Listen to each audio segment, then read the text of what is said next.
Ok, si gustan, pues vamos a iniciar con una oración. Esta quinta conferencia ya, nos queda esta y en un ratito más la última, para confiarnos a nuestra Madre en estos últimos días, momentos del Adviento. En el nombre del Padre, del Hijo y del Espíritu Santo. Amén. Alégrate, María, llena eres de gracia. El Señor está contigo. Bendita eres entre todas las mujeres, y bendito es el fruto de tu vientre, Jesús. Santa María, Madre de Dios, ruega por nosotros los pecadores, ahora y en la hora de nuestra muerte. Amén.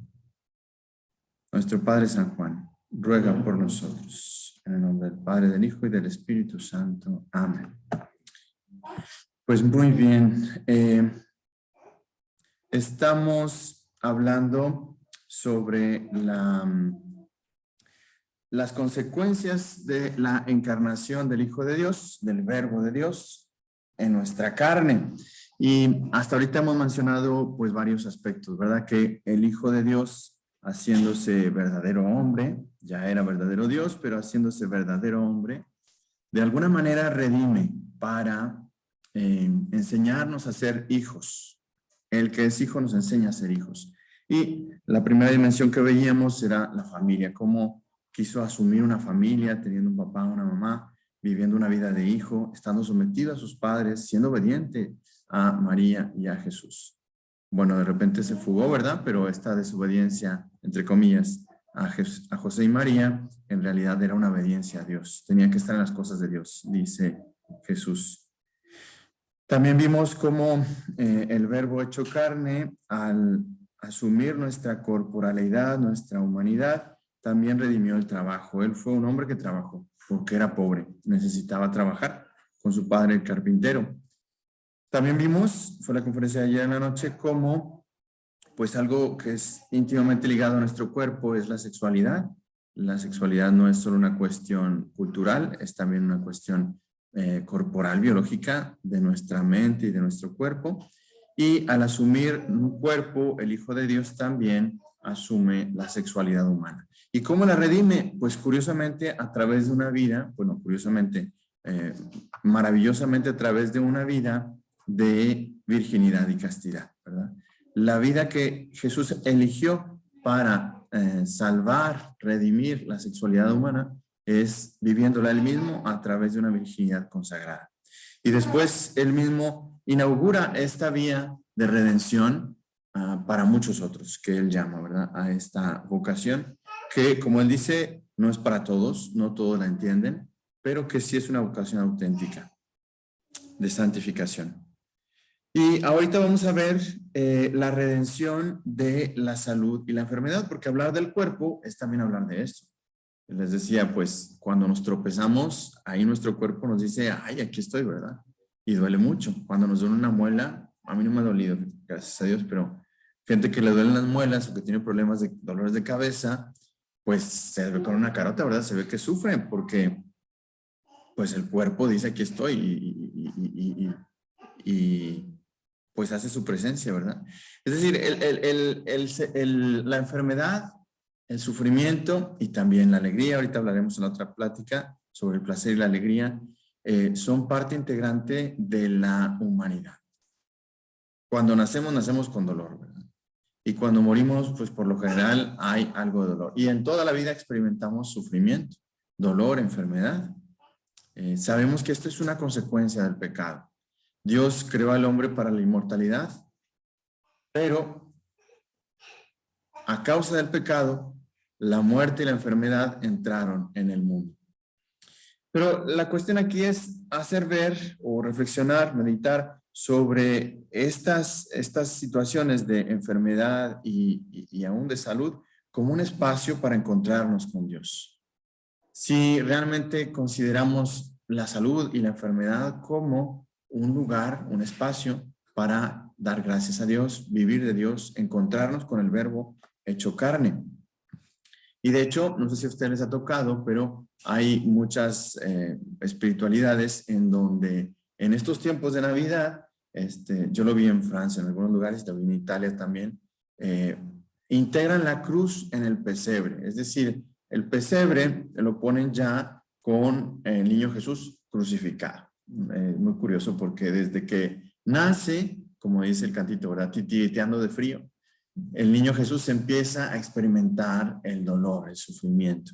Y bueno, aquí les puse una muestra, ¿verdad? Cómo hay, pues sí, tanto la teología como el fervor cristiano tratan de unir estos dos misterios, el de la encarnación como el de la redención, a través de la iconografía, poniendo de alguna manera, asociando al niño Jesús al misterio de la cruz. Él se encarnó para eso, ¿verdad? Él se encarnó para salvarnos. ¿Cómo? A través del sufrimiento y de la cruz. De hecho, es lo que vamos a ver hoy.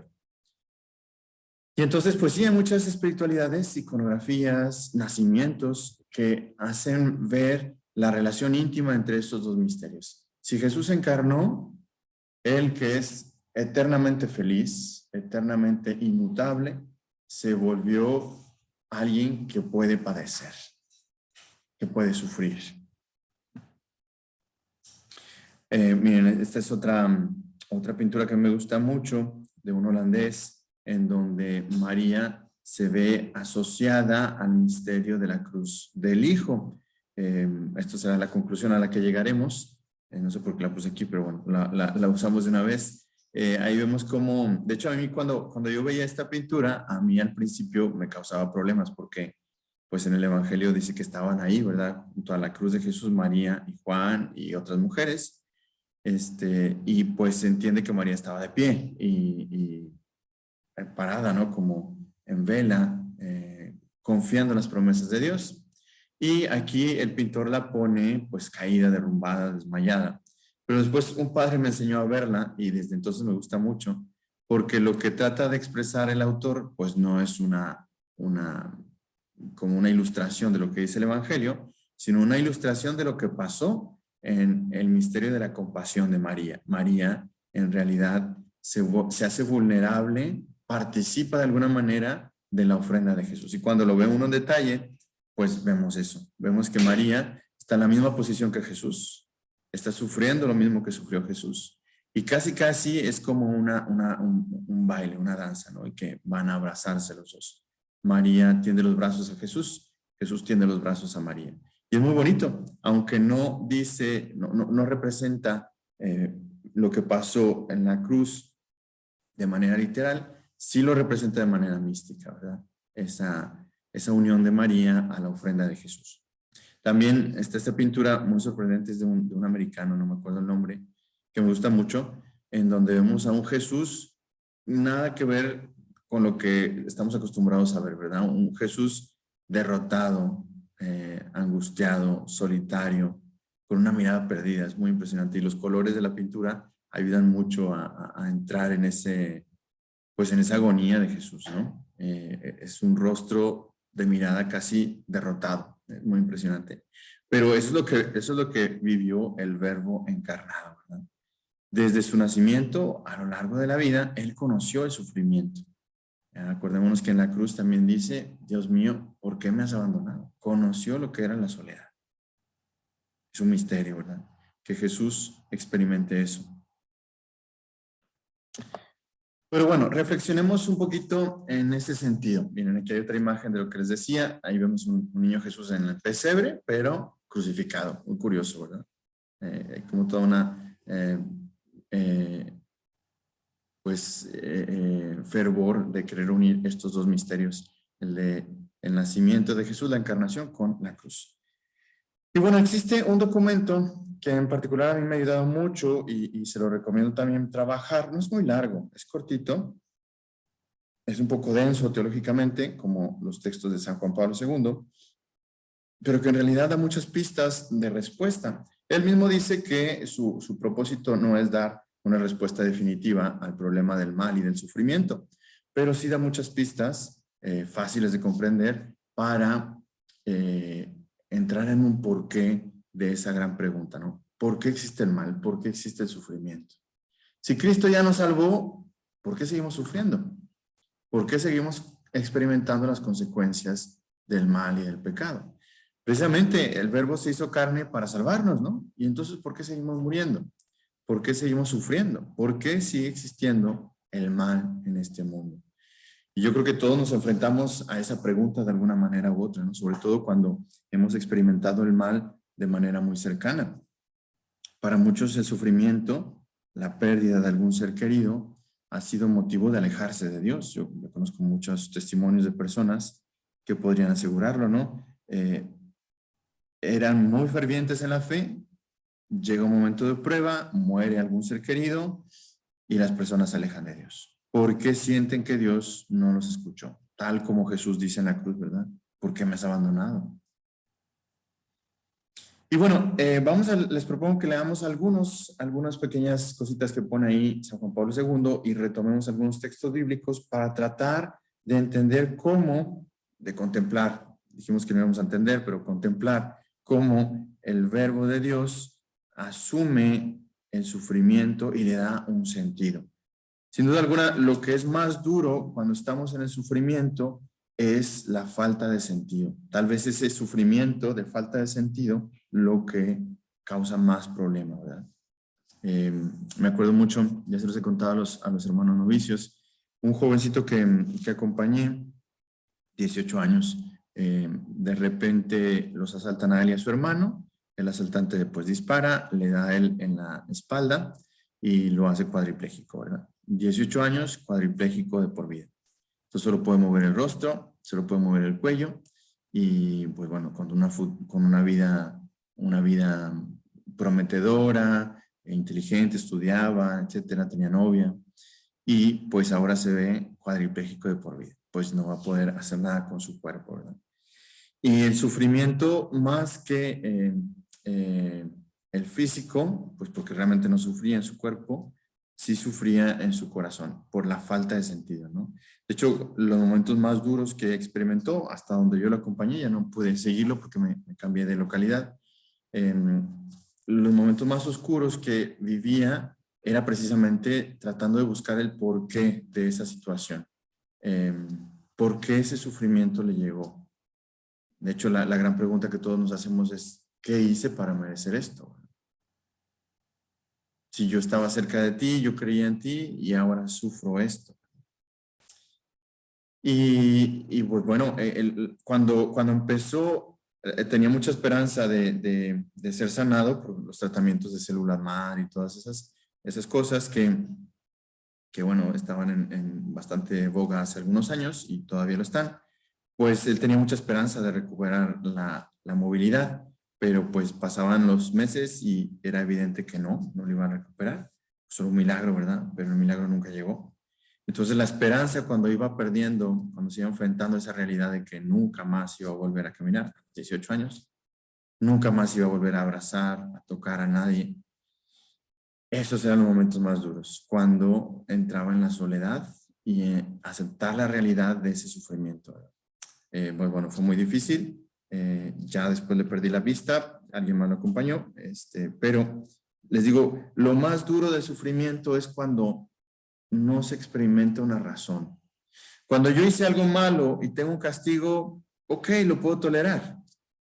Cuando la mujer va a dar a luz y sabe que va a sufrir, pero sabe que va a dar a luz, ok, lo puede tolerar porque entiende cuál es el sentido de ese sufrimiento. Pero cuando no hay sentido, cuando todo está bien y llega el sufrimiento, esa es la gran pregunta del por qué. Es decir, ¿por qué existe ese mal? Bueno, dice así San Juan Pablo II. DS quiere decir, perdón, SD quiere decir salvifici doloris en latín y en español se llama el sentido cristiano del sufrimiento humano. Es del 84, creo, 1984. Y dice así, dentro de cada sufrimiento experimentado por el hombre y también en lo profundo del mundo del sufrimiento, aparece inevitablemente la pregunta ¿por qué? Es una pregunta acerca de la causa, la razón, una pregunta acerca de la finalidad, ¿para qué? En definitiva, acerca del sentido.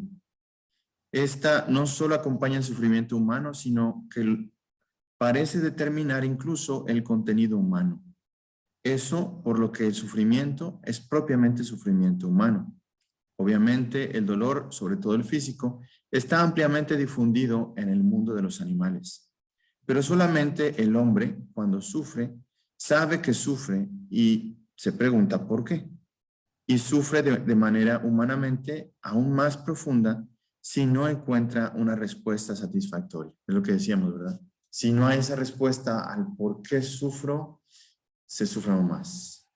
Es angustiante el sufrimiento. Les digo, una mujer que sabe que va a tener que pasar por los dolores de la enfermedad, digo, del parto, ok, acepta el sufrimiento porque hay un sentido. Alguien que tiene que sufrir un trasplante o dar un órgano, acepta el sufrimiento porque hay un sentido. Ayudar a otro, sanar, pero cuando no lo hay, se sufre mucho.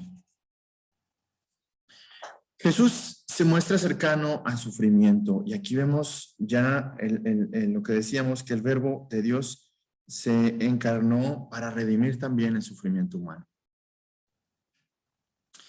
En su actividad mesiánica en medio de Israel, Cristo se acercó incesantemente al mundo del sufrimiento humano. Pasó haciendo bien, y este obrar suyo se dirigía ante todo a los enfermos y a quienes esperaban ayuda. Curaba a los enfermos, consolaba a los afligidos, alimentaba a los hambrientos, liberaba a los hombres de la sordera, de la ceguera, de la lepra, del demonio y de diversas disminuciones físicas. 3 veces devolvió la vida a los muertos. Era sensible a todo sufrimiento humano, tanto al del cuerpo como al del alma. Al mismo tiempo, instruía poniendo en el centro de su enseñanza las 8 bienaventuranzas, que son dirigidas a los hombres probados por diversos sufrimientos en su vida temporal. ¿Se acuerdan, verdad? Precisamente las bienaventuranzas son momentos de sufrimiento a los que Jesús le da sentido. Dichosos los que lloran, porque serán consolados. Dichosos los que tienen hambre y sed de justicia, porque heredarán la tierra. Serán saciados, ando confundiendo. Precisamente ahí vemos lo que vino a hacer Jesús. Experiencias de dolor, de sufrimiento, Jesús viene a darles un sentido. No solamente eso, sino que también se mostró cercano, humanamente cercano, a los que sufrían, ¿verdad? A los que sufrían en su alma y en su cuerpo. ¿Cuántos y cuántos y cuántos milagros no nos narran el Evangelio? Y seguramente no todos están ahí puestos. Lo que está ahí puesto, dice San Juan, es para que creamos, ¿no? Pero Jesús se mostraba cercano a ellos. De hecho, es algo que la iglesia en su misión quiere hacer también, mostrarse cercana a los que sufren, cercana a los que experimentan el dolor y el sufrimiento. Es muy interesante ver cuántas obras de caridad existen en la iglesia, ¿verdad? Siguiendo este ejemplo de Jesús. Cáritas, la obra mundial de caridad más grande del mundo, pues es de inspiración cristiana. Y la iglesia ve en esta cercanía de Jesús por los más pobres la necesidad de ella también estar cerca, de los más necesitados, de los que sufren.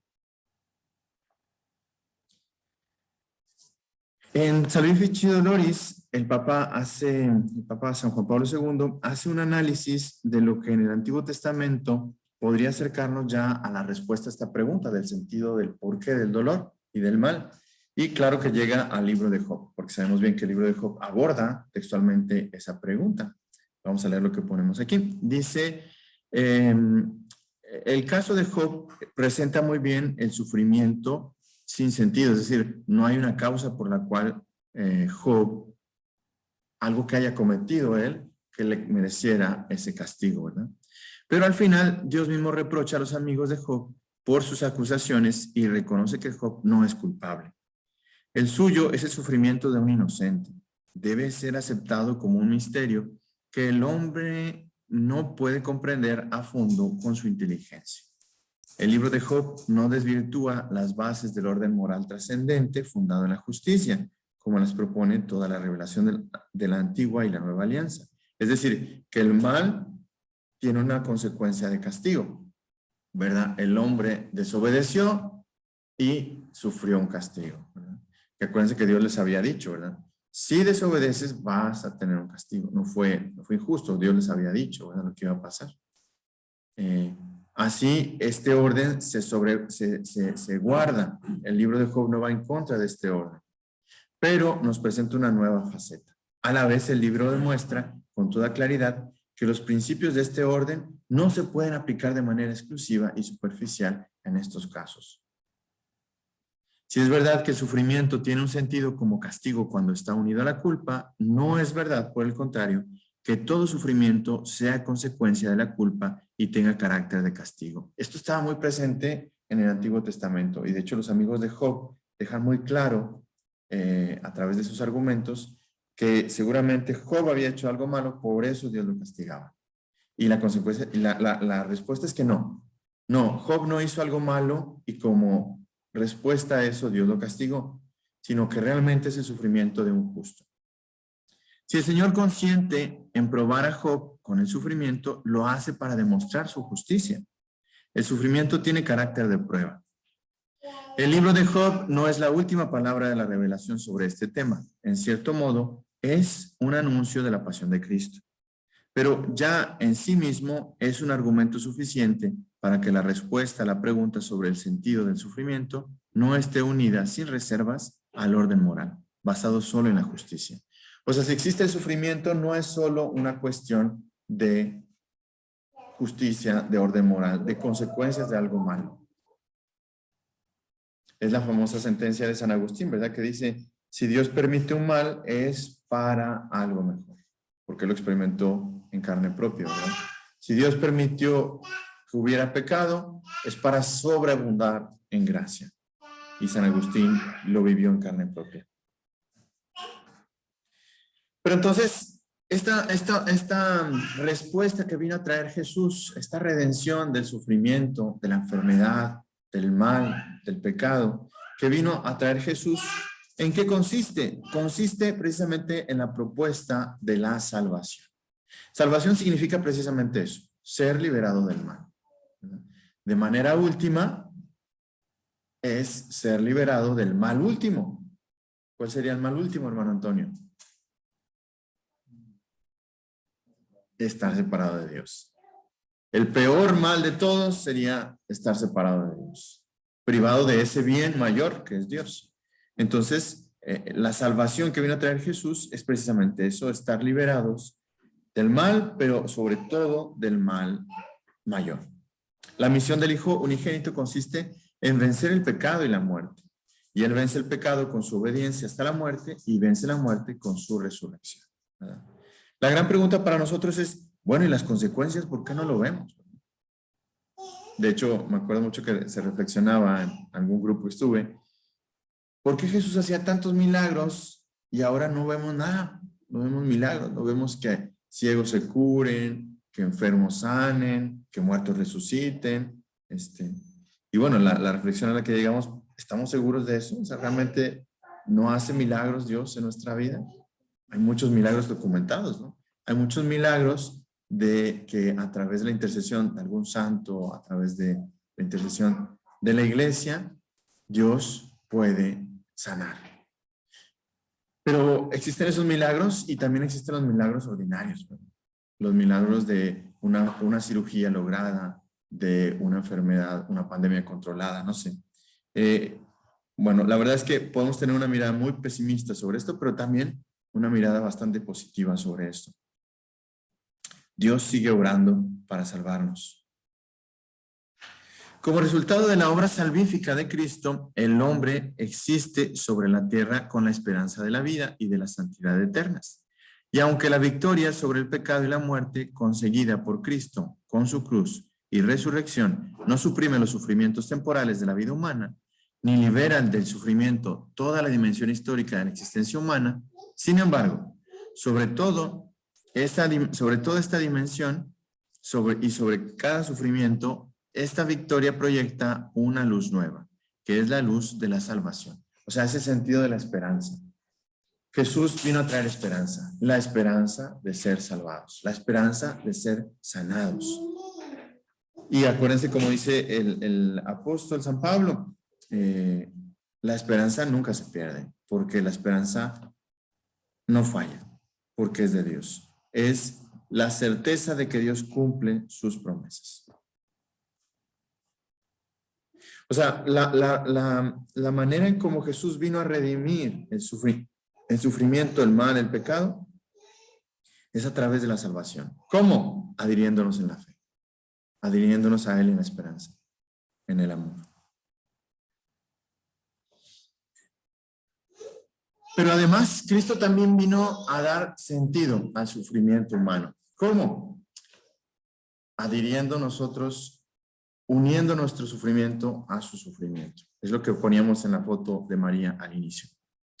Cristo sufre voluntariamente y sufre inocentemente. Si existe un inocente que ha sufrido el mal, es Jesús, ¿verdad? El género humano sí conoció el pecado, lo que dice el buen ladrón, ¿se acuerdan? Nosotros con justa razón estamos sufriendo esto, Él no. Él supo discernir en Cristo al inocente que había sido condenado injustamente. Aquí, de hecho, el Papa San Juan Pablo II medita sobre el cántico del siervo sufriente, ¿se acuerdan? Isaías 50 y algo, 54.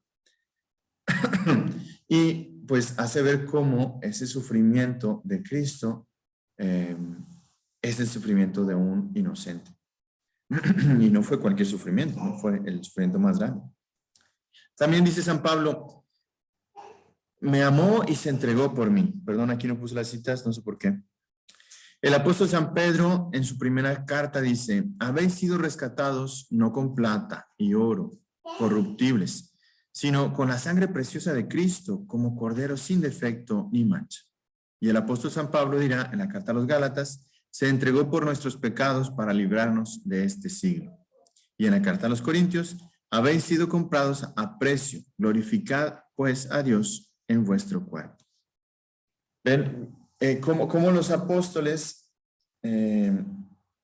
entienden este sacrificio de Jesús a través de su muerte y su resurrección, precisamente como la ofrenda que vino a ser para redimir el sufrimiento humano, para darle sentido al sufrimiento humano.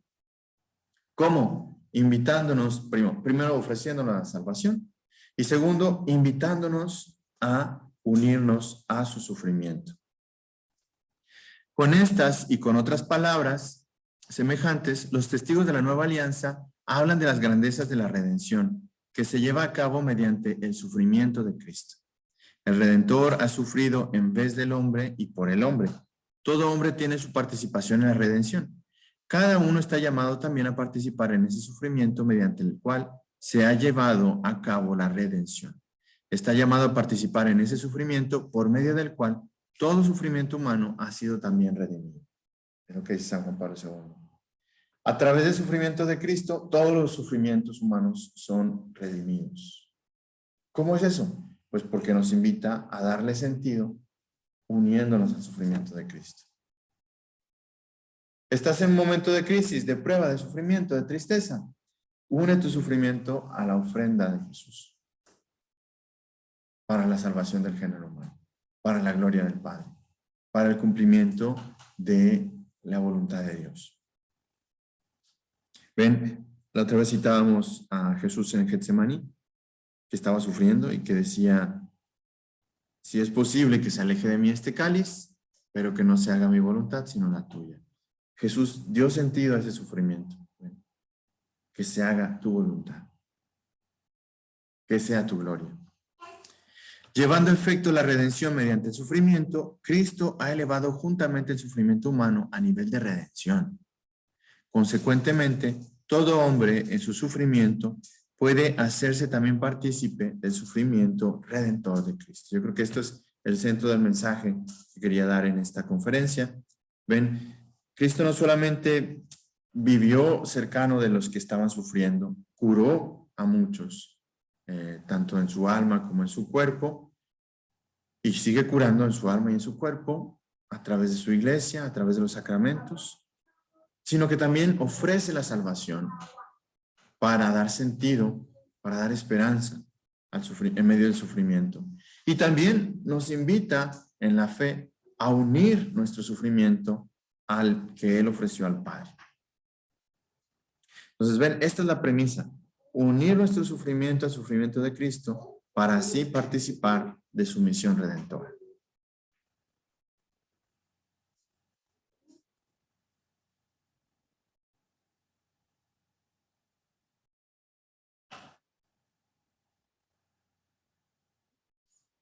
Y ya para terminar, quisiera hacerles una reflexión más. Bueno, conocemos la Magnífica de la Virgen María, ¿verdad? Es un cántico de acción de gracias que dice, mi alma alaba al Señor, mi espíritu enaltece a Dios mi Salvador. Bueno, San Pablo dice esto, pero de su cuerpo.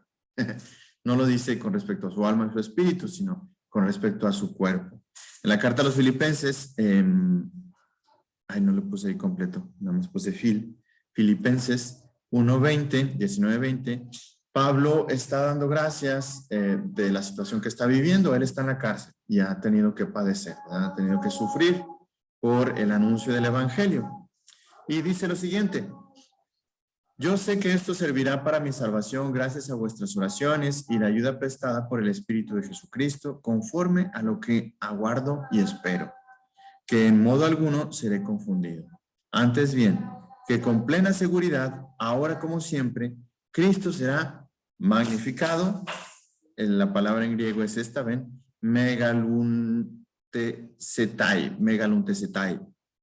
en mi cuerpo, por mi vida o por mi muerte. Es decir, San Pablo logra discernir que lo que él sufra en su cuerpo, de hecho también lo dirá, ¿verdad? Completar lo que faltó a los padecimientos de Cristo en su cuerpo es una alabanza para Dios. Le da un sentido, ¿eh? Lo que sufra mi cuerpo, lo que padezca mi cuerpo, que sea una alabanza para Dios. Un engrandecimiento, un magnificar a Dios, un glorificar a Dios. En la traducción católica ponemos glorificar. En algunas otras traducciones se pone magnificar o engrandecer. De hecho, también a veces existe así, ¿verdad? Mi espíritu engrandece a Dios. Entonces, ven, dice San Pablo, en mi cuerpo sufriente Cristo será megaluntesetai. En mi cuerpo sufriente Cristo será glorificado, engrandecido, magnificado. O también podríamos ponerlo así, mi cuerpo dirá magnificat cuando sufre por Cristo. De hecho, ¿se acuerdan de esta bienaventuranza que dice Jesús? Dichosos ustedes cuando los persigan en mi nombre. De hecho, Jesús promete recompensas, ¿verdad? En cada una de estas situaciones. Entonces, el fondo de todo esto, creo que ya terminé, sí. El fondo de todo esto, el centro de esta reflexión que quería hacerles ver, esta meditación, es ver cómo Jesús, al asumir nuestra carne humana, nuestra naturaleza humana, asume también el dolor. Y por lo tanto lo redime. ¿Cómo? Pues de esta manera, como dijimos. Primero, ofreciéndonos la salvación. Porque Él, a través de su muerte y su resurrección, nos ha salvado. Y nos ofrece la salvación para todo el que cree, todo el que espera. Pero también a través de unir nuestro sufrimiento a su sufrimiento. De aquí podemos regresar a la imagen de María, ¿verdad? Que pusimos aquí al principio. En el fondo, esta es la reflexión, lo que María vivió de una manera más perfecta, unir su ofrenda a la ofrenda de Jesús. Por eso algunos la consideran, ¿verdad?, como corredentora. No hay ningún dogma que diga eso, pero pues sí sabemos la importancia que tuvo María en la obra de la redención, precisamente desde la encarnación hasta su maternidad divina en la cruz, ¿verdad? Su maternidad compasiva. Pues bueno, pidámosle a nuestro Padre San Juan, a la Virgen María, que nos enseñen precisamente a darle sentido al mal y al sufrimiento en nuestra vida.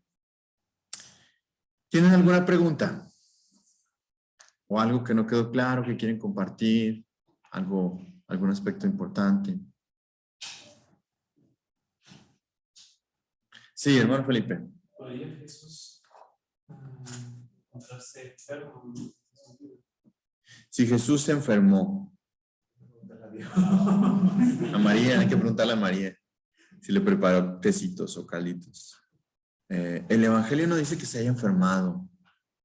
La enfermedad sería como consecuencia del pecado original, porque en tal caso no. Entonces María tampoco, ¿verdad? María no se enfermó, ni Jesús, porque no sufrían las consecuencias del pecado original, están diciendo por aquí. ¿sí? Sí, justamente es un poco la pregunta, pero también podría decidir de enfermarse, como decidió de morir. Y de bautizarse, etcétera. No lo sabemos, hermano Felipe. Por acá hay otra pregunta, ¿sí? Acá en línea. No, es más comentario. Pues considerando que Jesús en su esencia es verdadero hombre, creo que ahí pues estaría sometido a todas las aflicciones que le pegan al hombre. No sabemos con certeza, a lo mejor mencionado en el Evangelio, si enfermó o no, pero pues quizás sí tendría sí podría en dado caso sufrir alguna enfermedad porque tiene cuerpo humano, ¿verdad? Bueno, sí, de hecho sí, lo vemos en la pasión, ¿verdad? Su rostro estaba desfigurado, su carne pues fue cortada, ¿verdad? Perdió sangre, pues eso es, no conoció pecado, pero su cuerpo padecía, era capaz de padecer. Si no, pues no hubiera padecido realmente. Entonces, no sabemos de otras enfermedades, pero en todo caso la pasión sí fue algo bastante brutal y algo bastante claro. Su cuerpo padecía, ¿sí? Su cuerpo padecía, correcto. Sí, acá y acá. Un comentario un poco aparte de la parte artística. Aquí en la iglesia Reina de Los Ángeles, en San Pedro, la imagen que está arriba es la imagen de la Virgen María cargando a Cristo bebé, pero Cristo bebé está en forma de cruz. En forma de cruz. Dicen que aquí en una iglesia cercana, Reina de Los Ángeles, precisamente hay un Cristo así, de un bebé en forma de cruz, ¿verdad? María cargando al niño Jesús en forma de cruz. Por acá, hermano Mariano. Me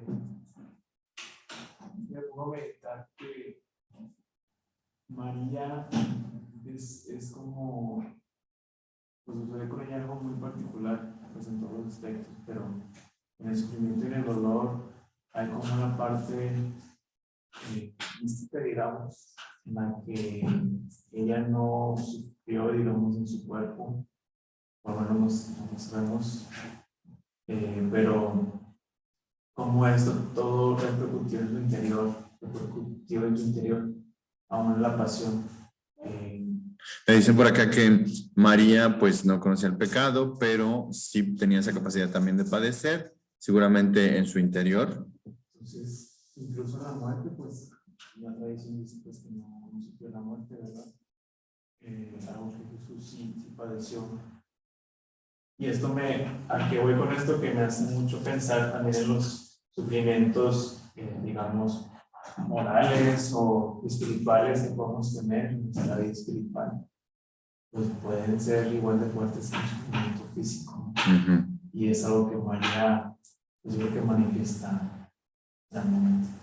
Sí, que María manifiesta este lado del sufrimiento moral, del sufrimiento espiritual más interior, que pues ella tampoco conoció el pecado y sin embargo pues es obvio que padeció el sufrimiento, ¿no?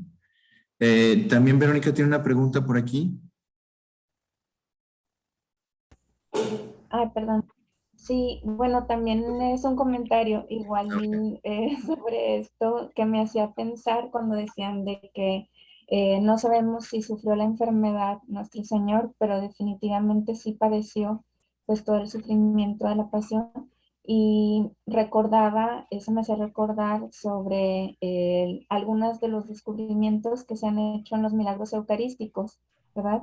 Que se ha descubierto que justo es como se presenta un corazón humano que en este momento todavía está sufriendo, que es un corazón que se habla de un hombre, dicen que sufrió muchísimo y que es como si estuviera intentando reparar después de haber sufrido un infarto.